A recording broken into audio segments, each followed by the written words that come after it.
21장 9절부터 22장 5절까지 함께 찾아서 읽도록 하겠습니다.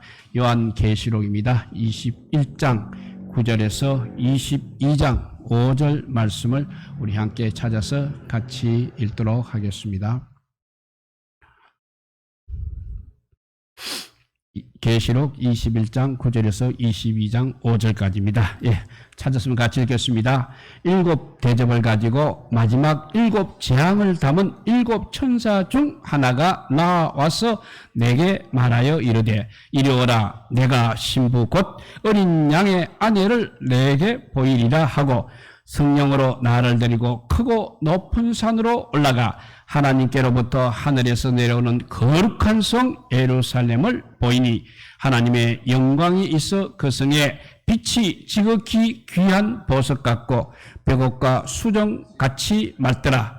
크고 높은 성곽이 있고 12문이 있는데 문에 12천사가 있고 그 문들 위에 이름을 썼으니 이스라엘 자손 12지파의 이름들이라.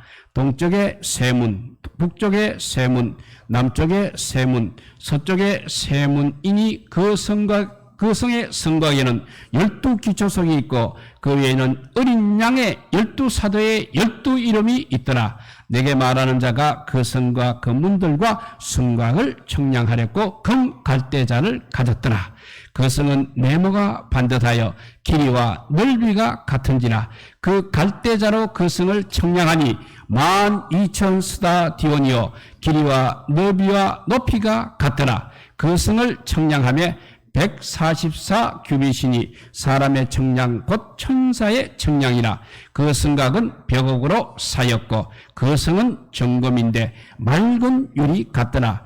그 성의 성곽의 기초성은 각색 보석으로 꾸몄는데 첫째 기초성은 벽옥이요 둘째는 남보석이요 셋째는 옥수요 네 번째는 녹보석이요 다섯 번째는 홍마노요 여섯째는 홍보석이요 일곱째는 황옥이요 여덟째는 녹옥이요 아홉째는 담함옥이요 열째는 비치옥이요 열한째는 청옥이요 12째는 자수정이라. 그 12문은 12진주니 각 문마다 한 개의 진주로 되어 있고 성의 길은 맑은 유리 같은 정금이더라. 성 안에서 내가 성전을 보지 못하였으니 이는 주 하나님 곧 전능하신 이와 및 어린 양이 그 성전이심이라. 그 성은 해나 달의 비침이 쓸데없으니 이는 하나님의 영광이 비치고 어린 양이 그 등불이 되심이라. 만국이 그 빛 가운데로 다니고 땅의 왕들이 자기 영광을 가지고 그리로 들어가리라. 낮에 성문들을 도무지 닫지 아니하리니 거기에는 밤이 없음이라. 사람들이 만국의 영광과 존귀를 가지고 그리로 들어가겠고 무엇이든지 속된 것이냐 가증한 일 또는 거짓말하는 자는 결코 그리로 들어가지 못하되 오직 어린 양의 생명책에 기록된 자들만 들어가리라. 또 그가 수정같이 맑은 생명수의 강을 내게 보이니 하나님과 및 어린 양의 보좌로부터 나와서 길 가운데로 흐르더라. 강 좌우에 생명나무가 있어 12가지 열매를 맺되 달마다 그 열매를 맺고 그 나무 잎사귀들은 만국을 치료하기 위하여 있더라. 다시 저주가 없으며 하나님과 그 어린 양의 보좌가 그 가운데에 있으리니 그의 종들이 그를 섬기며 그의 얼굴을 볼 터이요 그의 이름도 그들의 이마에 있으리라. 다시 밤이 없겠고 등불과 햇빛이 설데 없으니 이는 주 하나님이 그들에게 빛이심이라. 그들이 세속토록 왕노릇 하리로다. 아멘. 전번 시간에는 우리가 새하늘과 새 땅을 잠깐 봤는데 오늘은 새 예루살렘 성을 우리에게 보여주고 있습니다. 새 예루살렘, 참 우리의 가슴을 뛰게 만드는 계시록의 환상의 정점이라 할 수 있겠습니다. 많은 작곡가들에게 영감을 줄 만한 주제가 있습니다. 그런데 의외로 여기 말씀에는 찬송이 적습니다. 예루살렘 금성아 복이 가도가도다라는 1145년경 버나드의 찬송이 있었습니다. 그렇지만 지금은 그 찬송을 잘 부르지 않고 있습니다. 그 다음에 찬송가 360장에 보면 행군 나팔 소리에 주의 호령이 나서리라는 찬송, 그 찬송의 후렴부에서 저 요단강 건너라는 가사가 있습니다. 새 예루살렘에서 면류관을 받을 소망을 그렇게 노래하고 있습니다. 또 489장입니다. 저 요단강 건너편에 찬란하게 배는 집, 이 찬송에서도 요단강 건너 예루살렘 새집에서 주의 얼굴을 배우리라는 소망을 노래하고 있습니다. 그리고 보니 새 예루살렘은 바로 우리가 요단강을 건너가야, 다시 말해서 죽은 후에야 경험하게 되는 그런 장소로 이 찬송들이 그려지고 있습니다. 그것이 매우 아쉬운 부분이라 할 수 있겠습니다. 일반적으로 많은 성도들 역시 새 예루살렘을 그냥 황금과 보석으로 꾸며진 내세 세상으로 이해하고 있습니다. 이는 오늘 본문에 대한 오해에서 비롯된다 할 수 있겠습니다. 우리는 이런 물질적이라든지 장소적 차원의 새 예루살렘 대신에 인격적이요 관계적인 차원의 새 예루살렘을 우리가 이해할 필요가 있는 것입니다. 왜냐하면 천사가 요한에게 오늘 9절 보니까 내가 신부 곧 어린 양의 아내를 너에게 보이리라 하고서 보여주는 것이 바로 10절에 거룩한 성 예루살렘이기 때문에 그렇습니다. 이는 새 예루살렘이 별처럼 빛나는 어린 양의 신부 곧 완전한 교회를 가리킨다는 것을 말해주고 있는 것입니다. 우리는 이 신부의 빛남에 대해서 깊이 생각해 볼 필요가 있는 것입니다.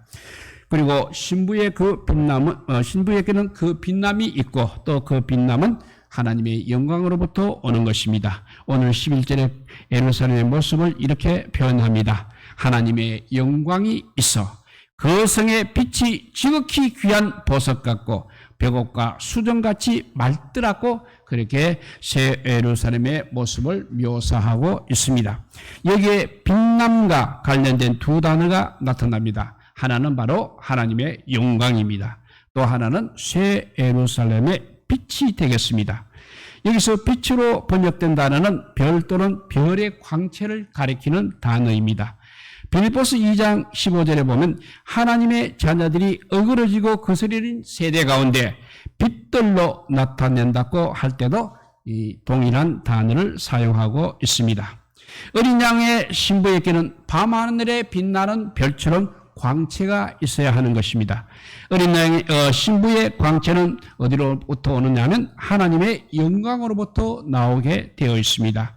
하나님께서 신부인 우리 교회를 아름답게 만드셨기 때문에 교회가 이렇게 빛이 나는 것입니다. 하나님께서 신부를 어린 양의 피로 구속하여 자기 앞에 거룩하고 영광스러운 제사장 나라로 세우셨습니다. 그래서 교회는 항상 세상 속에서 이렇게 광채를 발산하는 존재가 되어야 하는 것입니다. 빛나는 별이 되지 못하고 죽은 재무더기나 돌덩어리 같은 존재가 되어서는 안 되는 것입니다. 오늘날 이렇게 교회가 빛을 잃고 맛도 잃어버린 채 세상 속에서 짓밟히고 모욕을 당하는 것은 너무나 정말 가슴 아픈 일입니다. 세상은 교회를 그냥 사람의 집단으로 보고 있습니다. 다르게 볼 수 있는 그들의 관점이 없기 때문에 그렇습니다. 그러나 우리마저 교회를 그렇게 보면 안 되는 것입니다. 그래서 우리 하나님께서 교회를 보는 관점으로 우리가 회복을 해야 하는 것입니다. 하나님께서는 우리를 그의 영광을 가진 어린 양의 신부로 그렇게 보고 계십니다. 이것이 바로 우리 성도의 빛남의 원천인 것입니다. 나아가서 하나님의 자녀인 우리는 우리 한 사람 한 사람이 빛나는 존재가 되어야 합니다. 내가 나를 바라볼 때 때로는 작고 보잘것없는 존재로 보일 것입니다. 그렇지만 우리는 우리 자신을 하나님의 관점에서도 항상 바라보아야 하는 것입니다. 나는 하나님의 사랑의 대상인 것입니다. 나는 어린 양의 신부인 것입니다. 나는 하나님의 영광이 머무는 정말 존귀한 존재인 것입니다. 우리가 이런 하나님의 관점에서 우리 자신을 바라보면 바라볼수록 더욱 빛남이 있는 모습으로 아마 바뀌게 될 것입니다. 새 예루살렘은 신부 곧 집합적 인격체입니다. 그렇지만 물질적인 성의 모습으로 지금 우리 성경에 묘사되어 있기 때문에 많은 교회에 이것이 인격체에 대한 묘사라는 것을 잊기가 쉬운 것입니다. 그래서 우리는 장차 요단강 건너가서 살게 될 곳은 각종 이렇게 보석으로 꾸며진 아름다운 곳이라는 방식으로 항상 새 예루살렘을 생각하고 있는 것입니다. 이것이 깨어져야 할 하나의 고정관념인 것입니다. 이는 우리가 영원히 거하게 될 곳이 그런 보석으로 된 아름다운 곳이 아니라는 말이 아니라 이것이 오늘 본문의 주된 관심이 되어서는 안 된다는 그런 이야기입니다. 오늘 본문은 성의 임의를 통하여서 어린 양의 신부의 본질이 무엇인지를 우리에게 말해주고 있는 것입니다. 이 성을 그냥 물질적인 방식으로 보려고 하면 이해되지 않는 것이 한두 가지가 아닙니다. 예를 들어 16절을 보면 새 예루살렘 성은 그 길이와 넓이와 높이까지 똑같이 12,000 스타디온이라고 그렇게 기록되어 있습니다. 한 스타디온이 약 192m에 해당이 됩니다. 그래서 어떤 영어 성경은 좀 더 접근하기 쉽게 12,000 스타디온을 아예 1,500마일, 약 2,400km로 환상까지 해놓았습니다. 그런데 성의 가로와 세로의 길이가 이만큼 넓다는 것은 우리가 충분히 이해할 수 있는 일입니다. 그렇지만 높이까지 똑같이 2,400km가 된다는 것은 정말 우리가 상상할 수 없는 일입니다. 이 성은 거대한 직육면체의 형태를 이루고 있다고 했습니다. 이것을 실제적인 건축물의 모습으로 보기에는 정말 우리가 어려운 것입니다. 우리는 이것이 가지는 그냥 상징적인 의미가 무엇인지를 생각해 보아야 할 것입니다. 길이와 넓이와 높이까지 똑같은 정육면체 건축물을 어디서 우리가 찾아볼 수 있는 것입니까? 그것은 그 옛날 솔로몬 성전의 지성소가 바로 길이와 넓이와 높이가 20규빗으로 똑같은 정육면체 모습으로 이루어져 있습니다. 새 예루살렘은 이것이 엄청난 규모로 확대된 형태인 것입니다. 이를 바탕으로 새 예루살렘을 이제 일종의 지성소, 그러니까 하나님의 임재의 처소로 나타내고 있는 것입니다. 그리고 이 성의 성벽, 성곽은 12개의 문들을 가지고 있습니다. 그 문들 위에는 이스라엘의 12지파의 이름들이 새겨져 있습니다. 그리고 그 성곽의 12개의 기초석 위에 세워져 있습니다. 그리고 그 기초석 하나하나에는 또 12사도의 이름들이 새겨져 있습니다. 이는 이 신부 교회가 이스라엘 12지파와 12사도들의 기초 위에 서 있다는 것을 말해주고 있는 것입니다. 특히 12사도를 가리키는 12기초석 하나하나가 각기 다른 보석으로 이루어져 있습니다. 그 외에 12사도의 이름이 새겨져 있다는 것은 매우 의미가 큽니다. 이름이 새겨진 12보석은 과거 대제사장이 입었던 그 에봇의 흉패를 우리에게 상기시켜 주고 있습니다. 그리고 보석의 종류도 보면 대체로 일치하고 있는 것입니다.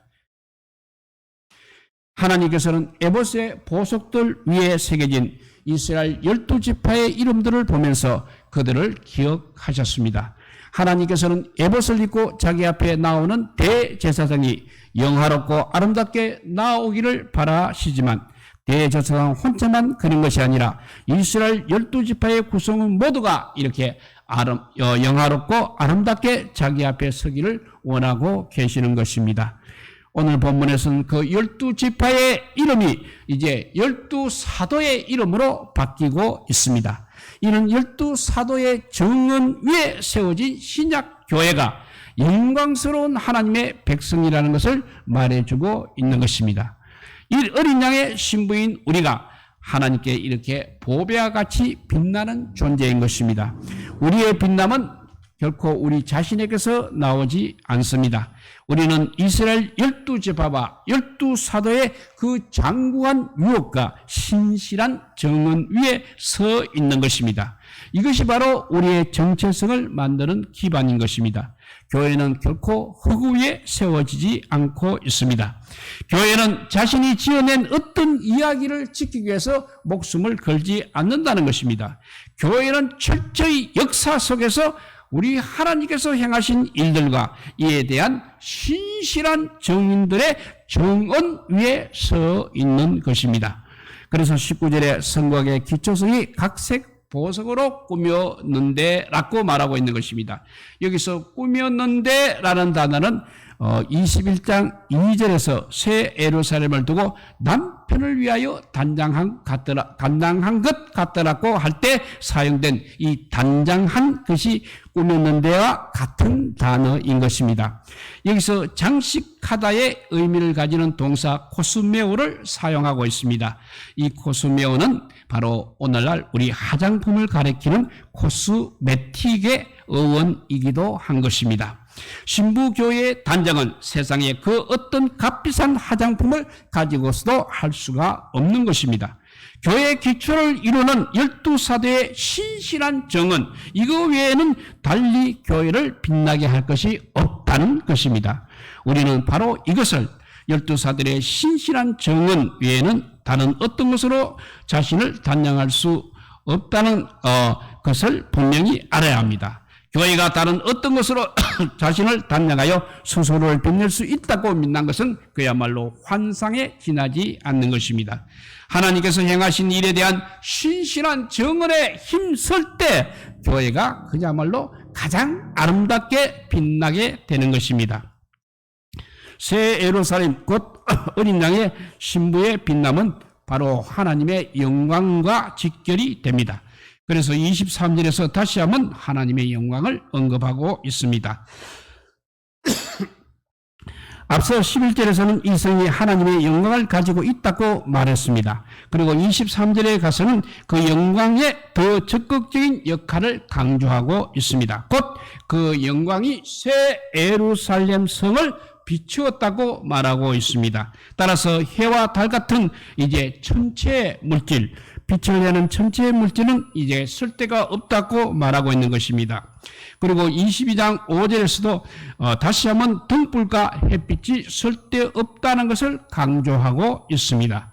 하나님의 영광이 왜냐하면 이 성을 지금 비추고 있기 때문입니다. 그만큼 이 성이 빛난다는 것을 말해주고 있는 것입니다. 24절에 보니까 만국이 그 빛 가운데로 다니고 라고 말하는 것은 바로 새 예루살렘의 빛남에 대한 언급이 되겠습니다. 또 그 빛이 나는 번역이 23절에 하나님의 영광과 어린 양의 등불 이 두 가지를 가리키는 것으로 보기가 쉽습니다. 그러나 원문은 새 예루살렘을 가리키는 속격 대명사를 사용하여 새 예루살렘의 빛을 이야기하고 있는 것입니다. 물론 새 예루살렘의 빛은 바로 하나님의 영광과 등불이신 어린 양에게서 나옵니다. 그러나 여기서 그치지 않는다는 것입니다. 새 예루살렘 자체도 이제 빛의 존재가 되었다는 것을 강조하고 있는 것입니다. 그러니까 우리 신부 교회는 바로 빛을 가진 존재라는 것입니다.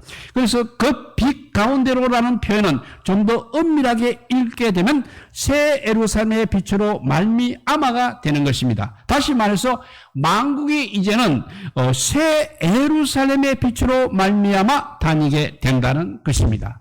빛이 없으면 우리가 어둠 속을 다니는 것만큼 매우 위험한 것입니다.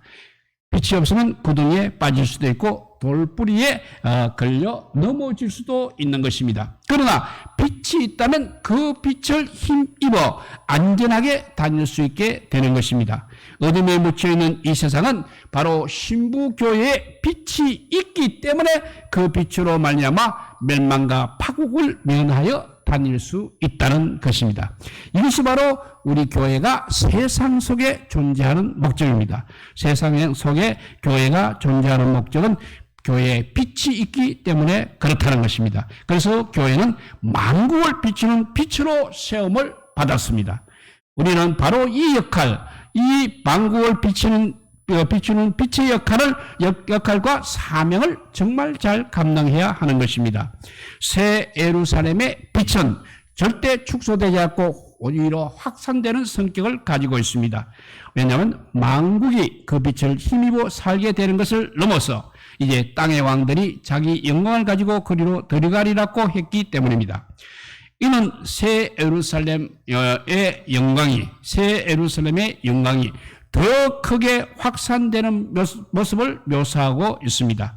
여기서 들어가리라고 번역된 단어는 원문에 따르면 그들이 옮긴다는 것을 의미하고 있습니다.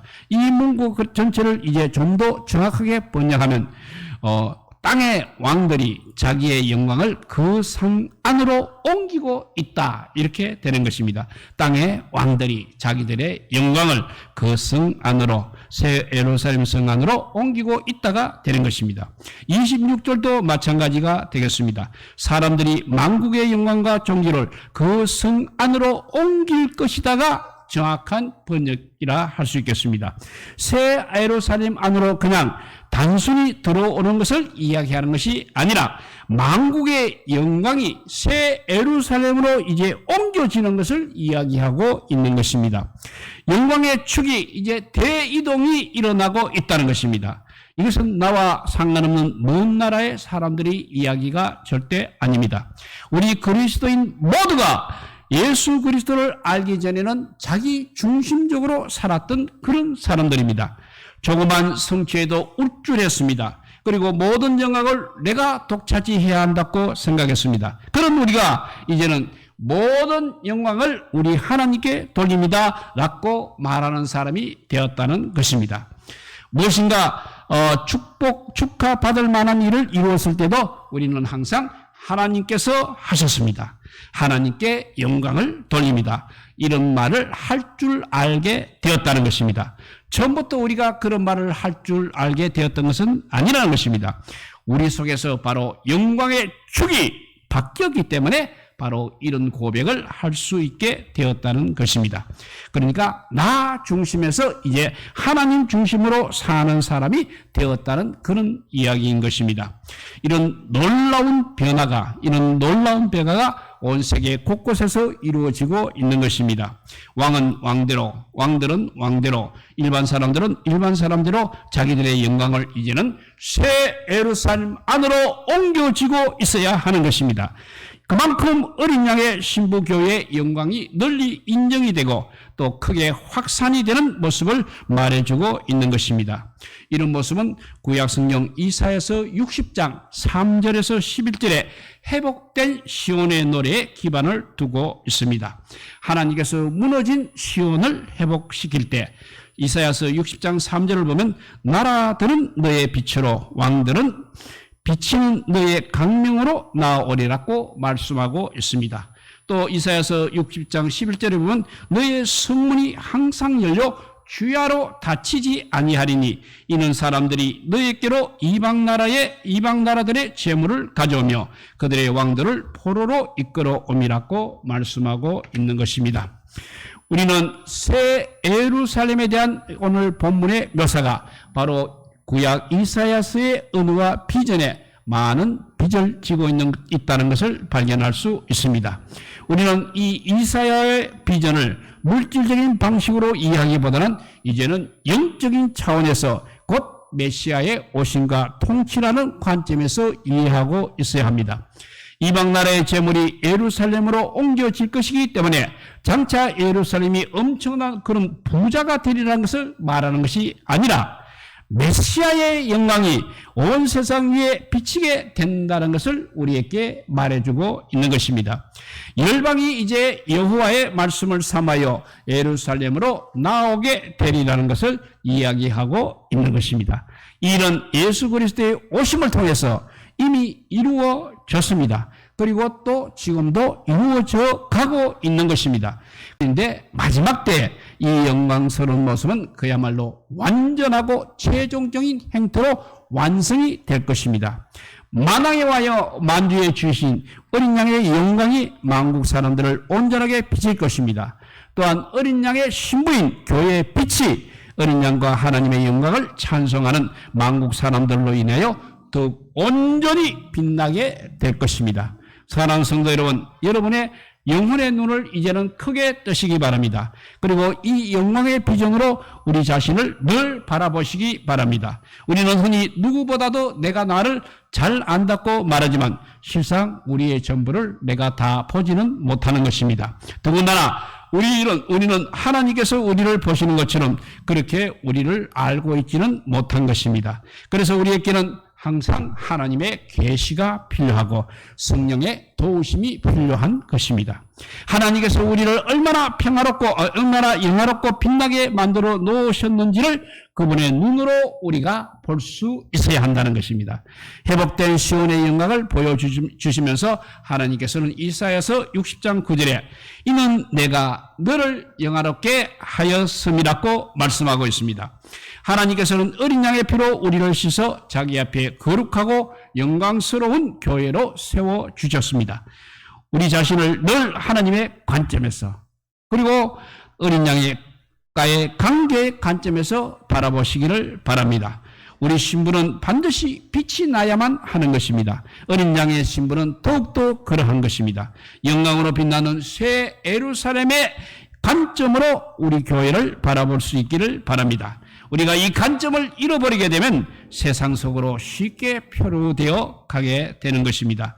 교회가 냄새나는 사람들의 집단 중에 하나로 전락하고 마는 것입니다. 세상은 교회를 그렇게 바라보고 있습니다. 왜냐하면 그들은 교회의 본질을 알지 못하기 때문입니다. 그래서 그들에게 그 이상의 것을 기대하기는 어려울 것입니다. 그러나 우리에게는 다른 비전이 있어야 하는 것입니다. 우리는 우리 자신을 종말론적 새 예루살렘의 관점에서 항상 바라보아야 하는 것입니다.